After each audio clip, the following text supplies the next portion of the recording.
That's true.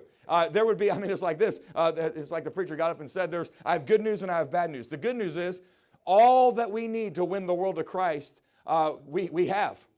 The problem is it's in your pockets. You know what I mean? Okay. Yeah.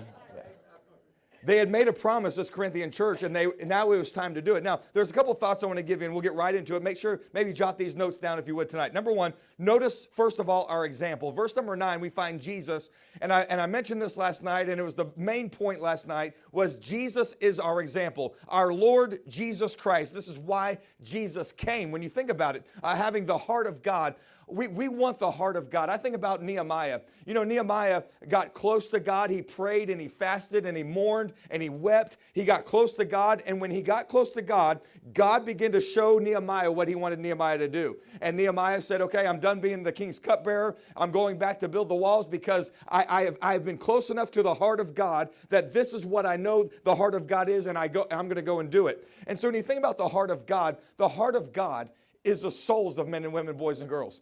The heart of God is the world. For God so loved the world that he gave his only begotten son. You know, we call it the Great Commission, to win people to Christ, to baptize them, and to teach them. The Great Commission. I might even preach on that sometime before we end this week. But the reality is we know what the Great Commission is. I'm sure this church knows what the Great Commission is.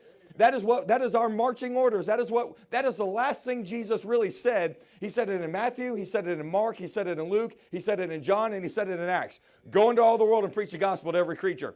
Now, they did a survey recently about, and it was all church goers, people that actually attended church. And they asked us one question: have you ever heard of the Great Commission? Do you know that 51% of those church goers said they've never heard of it?